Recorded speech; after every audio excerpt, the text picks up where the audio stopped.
జై శ్రీరామ్. శ్రీమాత్రే నమః. శ్రీ గురుభ్యో నమః. 2025 సంవత్సరం మార్చి 29వ తారీఖు షడ్గ్రహ కూటమి మీనరాశిలో చోటు చేసుకుంటుంది. ఈ షడ్గ్రహ కూటమి 6 గ్రహాలు మీనరాశిలో సంచారం చేయబోతున్నాయి. అవి వచ్చేసేసి నవగ్రహాల్లో రారాజు అయిన సూర్యనారాయణమూర్తి, అలాగే చంద్రభగవానుడు, వక్రించిన శుక్రాచార్యుల వారు, వక్రించిన బుధ భగవానుడు, రాహుదేవుడు ఆల్రెడీ అక్కడే సంచారం చేస్తూ ఉన్నాడు, మీనరాశిలోనే సంచారం చేస్తూ ఉన్నారు. శనేశ్వరుడు కూడా ఆ రోజు మీనరాశిలోకి అడిగిపోతున్నారు. అంటే ఇక్కడ మకర రాశి వాళ్ళకి ఏలియన్ నడిసేని ఎఫెక్ట్ తగ్గిపోతుంది ఈ రోజు నుంచి. అలాగే కర్కాటక రాశి వాళ్ళకి అష్టమ శని ఎఫెక్ట్, వృశ్చిక రాశి వాళ్ళకి అర్ధాష్టమ శని ఎఫెక్ట్. వీటిల్లోంచి ఈ 3 రాశుల వాళ్ళు కూడా బయటపడబోతున్నారు. శనైశ్వరుడు సంచారం గురించి మనం విడిగా మళ్ళీ మాట్లాడుకుందాం. ప్రస్తుతం మనం ఈ షడ్గ్రహ కూటమి 6 గ్రహాలు కాలపురుషుడి కుండలిలో 1000 స్థానంలో సంచారం చేస్తూ ద్వాదశ రాశుల వాళ్ళకి, ద్వాదశ లగ్నాల వాళ్ళకి ఎలాంటి ఫలితాలను సూచిస్తున్నాయి, తీసుకోవాల్సిన జాగ్రత్తలు ఏంటి, ఇవన్నీ మనం ఒకసారి చూద్దాం. వీటి ఎంతటికంటే ముందు రాహుకేతువులు ఇద్దరూ కూడా 12వ స్థానం మరియు షష్ఠ స్థానంలో సంచారం చేస్తున్నాడు. కేతు భగవానుడు షష్ఠ స్థానంలో, రాహుదేవుడు 1000 స్థానంలో సంచారం చేస్తున్నాడు. అంటే కాలపురుషుడి కుండలిలో నుంచి 1000 స్థానమైన మీనరాశిలో సంచారం చేస్తూ ఉన్నాడు. ఈ కన్యా రాశి కరెక్ట్గా చూసుకుంటే కనుక మనకి అంటే మిడ్ ఆఫ్ ద జోడియాక్ షడ్రూపీస్ని సూచిస్తుంది ఈ కన్యా రాశి. రుణ రోగ శత్రుస్థానం అని చెప్తుంది జ్యోతిష శాస్త్రం. ఈ కన్యా రాశిని 6వ స్థానాన్ని, అంటే ఏ రాశికైనా సరే 6వ స్థానం రుణ రోగ శత్రుస్థానాన్ని సూచిస్తుంది. అక్కడ కేతు భగవానుడు ఉన్నాడు. యాక్చువల్గా రాహు భగవానుడికి కన్యా రాశి చాలా కంఫర్టబుల్ ప్లేస్, మీనరాశిలో కేతు దేవునికి చాలా కంఫర్టబుల్ ప్రదేశం. వీళ్ళిద్దరూ కూడా దానికి ఆపోజిట్గా సంచారం చేస్తూ ఈ షడ్గ్రహ కూటమి చోటు చేసుకుంటూ ఉంది. 12వ స్థానము మనందరినీ కూడా లిబరేట్ చేసే హౌస్.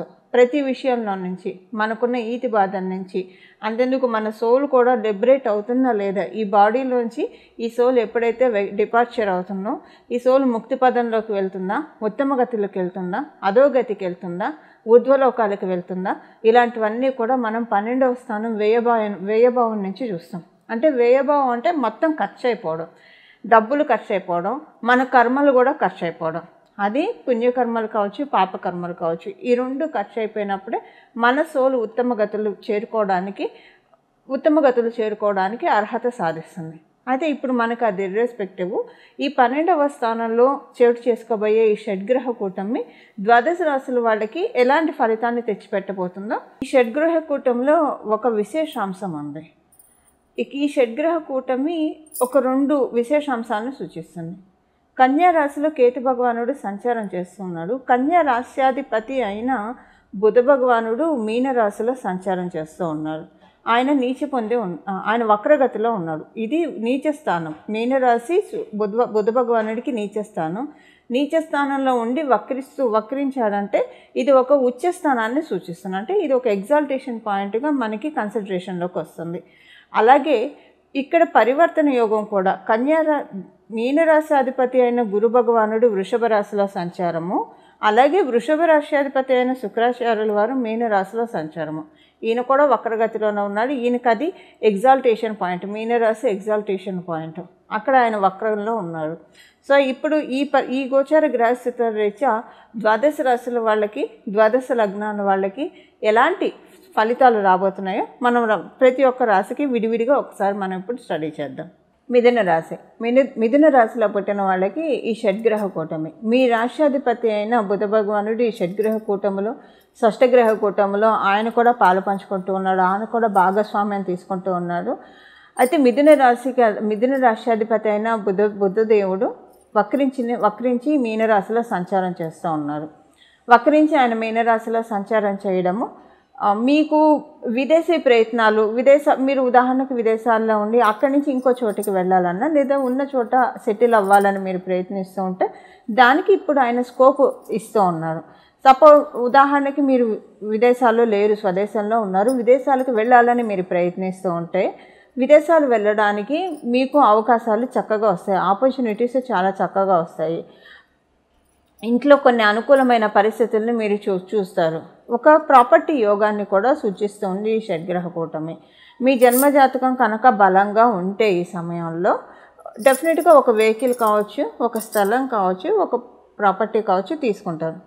మీ జన్మజాతకం సహకారంగా లేకపోతే కనుక అప్పుడు అది ఏదో ఒక రకమైన ఫైనాన్షియల్ గెయిన్ అయితే ఇస్తుంది. మీరు చేస్తున్న ఉద్యోగంలో మీకు బోనస్ రావడం కావచ్చు, లేదా శాలరీ ఇంక్రిమెంట్ కావచ్చు, లేదా వ్యాపారంలో వ్యాపార అభివృద్ధి కావచ్చు.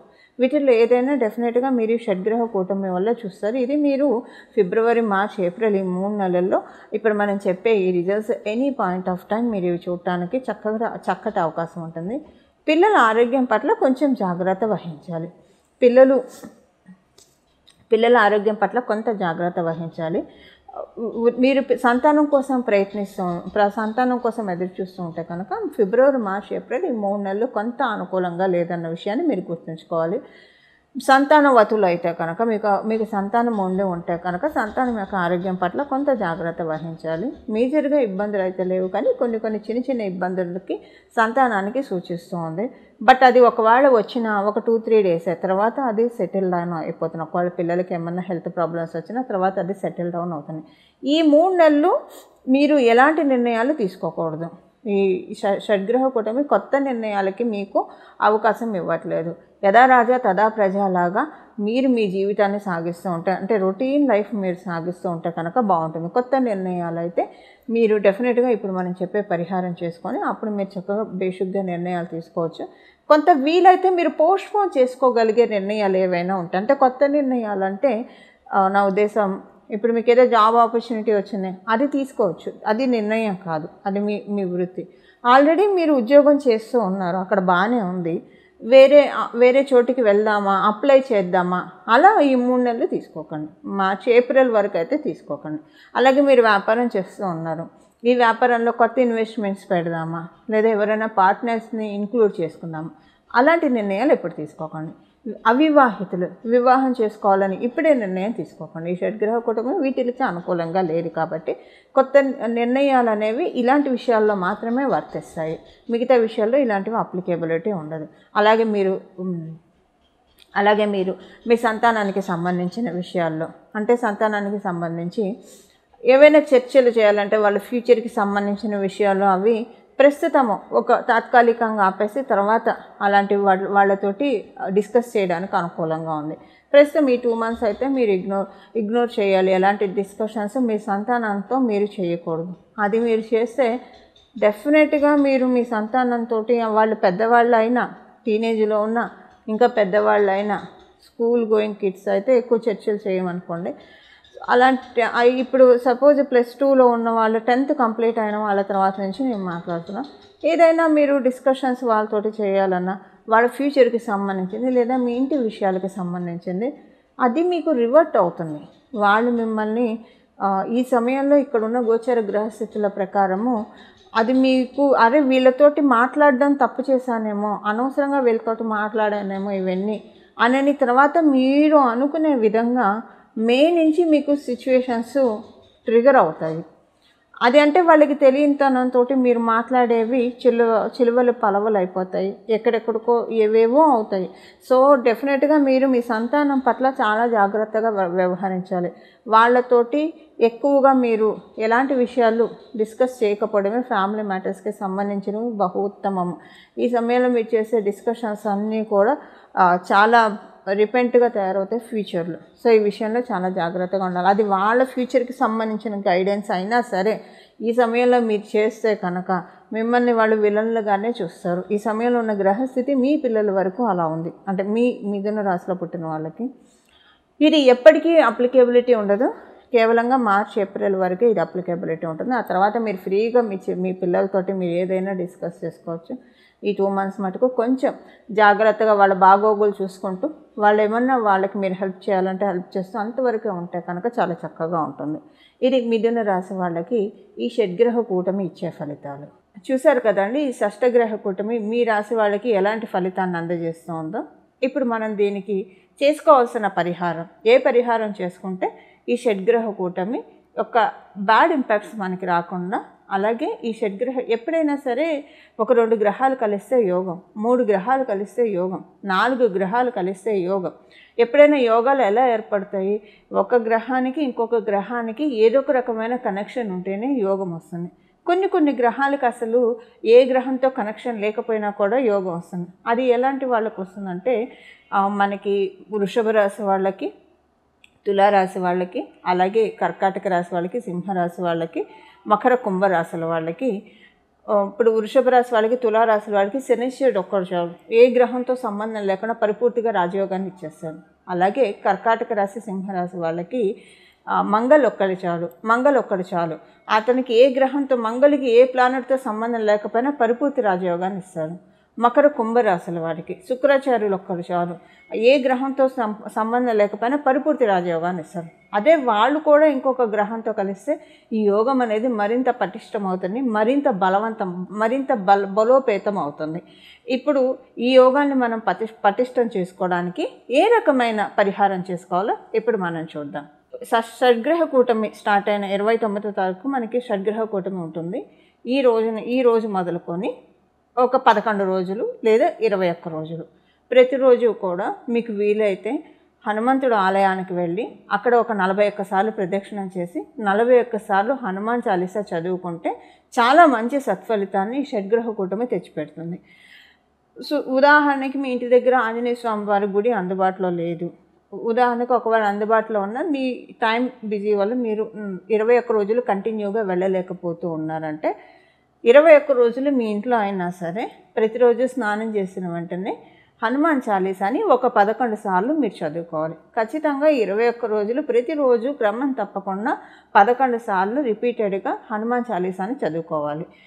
హనుమాన్ చాలీసా చదువుకోవడం మాత్రమే కాకుండా, అంటే పరిపూర్తిగా దృష్టి పెట్టి హనుమాన్ చాలీసా మీద పరిపూర్తిగా దృష్టి పెట్టి చదవడం చేయాలి. ఇలా చేయడం వల్ల ఈ షడ్గ్రహ కూటమి యొక్క నెగిటివ్ ఎఫెక్ట్స్ అన్నీ కూడా ఆయన తోకతో జాడించి కొడతాడు.